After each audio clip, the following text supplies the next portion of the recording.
नूरानी कायदे का सबक तब्दील नंबर 12 का सबक चल रहा था, तशरीह वाला। बिस्मिल्लाहिर्रहमानिर्रहीम।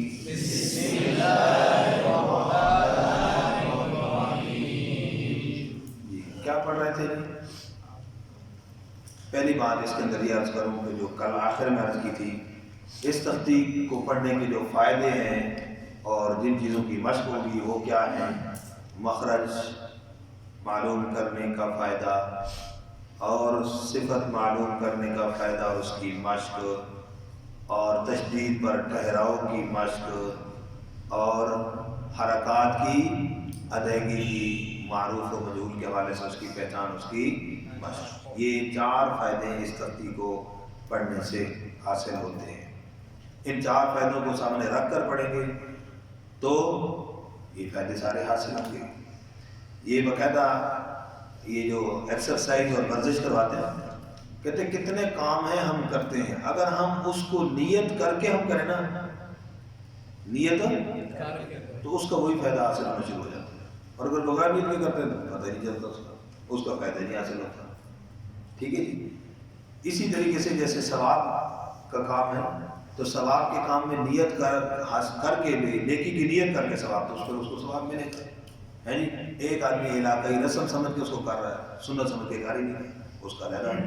तो इसी तरह जब जो इन चीज़ों के फ़ायदे हासिल करने की नीयत से पढ़ेंगे और पढ़ाएंगे, इंशाल्लाह ये सारे फ़ायदे हासिल करेंगे इंशाल्लाह। अच्छा, ये चार फ़ायदे हासिल होते हैं। और मैंने कुछ हुरूफ जो पढ़ाए थे अहम, और इसको तरीका बताया था कि ज़बर के साथ भी इस तख्ती को पढ़ना, ज़ेर के साथ भी तख्ती को पढ़ना मुकम्मल आखिर तक, और पेश के साथ भी पढ़ना शुरू से लेकर अब आम कायदों में तकरीबन जीम तक इसकी मशक है। तो बाकी इस तख्ती के अंदर जो हुरूफ हैं, और आपको बच्चा कैसे पढ़ेगा, तो ज़ाहिर है वो फिर औज़ बिल्लाह से पढ़ेगा तो क्या है, मिनश्शैतानिर्रजीम। अब वो क्यों भाई, इस तख्ती के अंदर रा की मशक नहीं की बच्चे ने। तवज्जो फरमाइए, अब उन हुरूफ को खास तौर पर पढ़ने लगे। जैसे अब दाल और दाल है जी, अल्लाह अल्लाह अर्री अर्री अर्रू अर्रू जी। उसके बाद रा,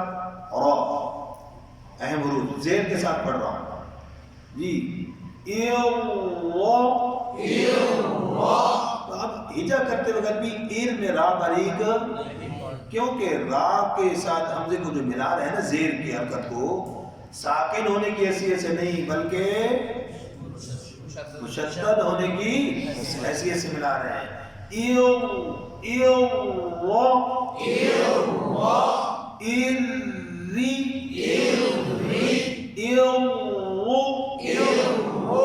ठीक है।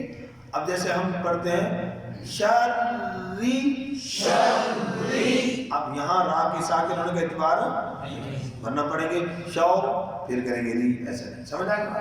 इसी तरह लौद या स्वाद,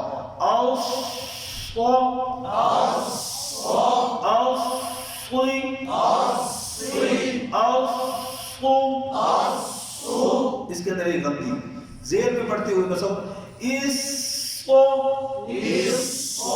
ये गलती है। क्या गलती है? पहले को सीन, दूसरे को स्वाद, इस यूं नहीं बनेगा, इसलिए पहले भी स्वाद को ऊपर पढ़ना है।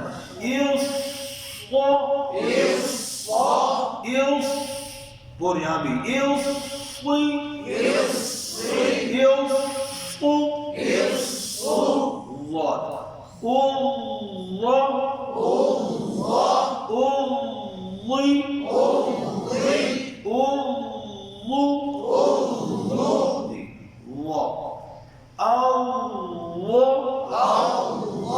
गलती करी, फिर मोटा कर दी, तो मुकम्मल शुरू से आकर तक तवज्जो करिए। ठहराव पूरा करें भी,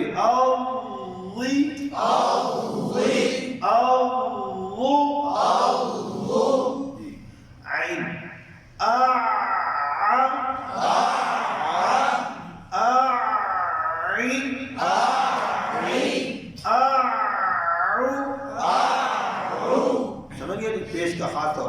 اب دیکھیں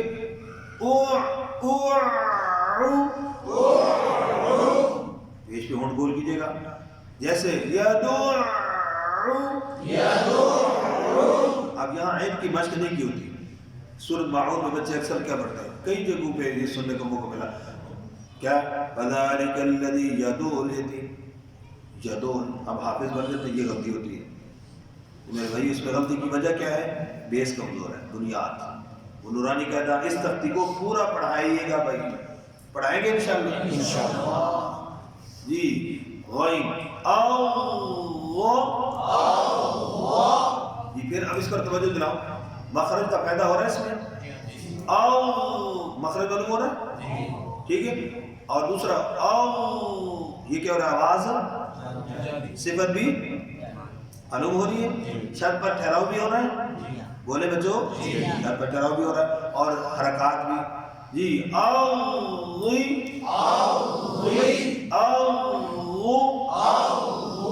ٹھیک ہو گیا. اور میم اور نون پر کیا ہوگا؟ غنہ، اور زیادہ لمبا کریں گے، جیسے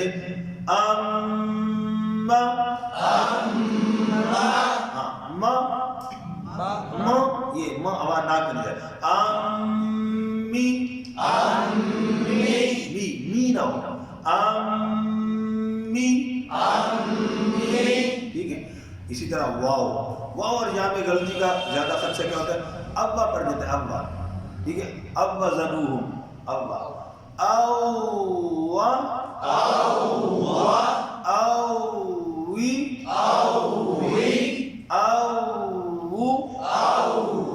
اسی طرح یہاں پر بڑی توجہ کی ضرورت ہے. ایا یوں پڑھ دیتے ہیں، چھت پر سختی نہیں بلکہ کیا ہوگا؟ بولے بچوں ایا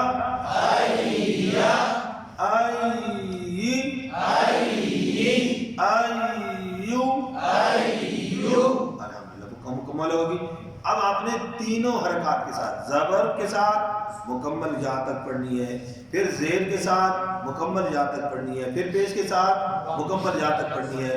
اور ایک مرتبہ اگر زیادہ دفعہ پڑھنے کی ضرورت نہیں ہے، ایک دفعہ بھی پڑھیں گے نا تو ایک حرف کو ایک مرتبہ ہجا کر کے جب مکمل پڑھیں گے تو کتنی مرتبہ پڑھی جائے گی اس کی؟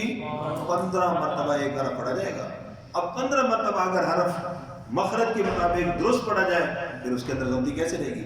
ہوتا یہی ہے کہ وہ پڑھا تو 15 دفعہ جاتا ہے لیکن صرف 3 مرتبہ اس کو بچے اکثر صحیح پڑھتے ہیں، بعد میں پھر غلط پڑھتے ہیں، تو اس کی پھر غلطی جو ہے ظاہر غالب ہو جاتی ہے. اس طریقے سے مشق کرنے کی کوشش کریں.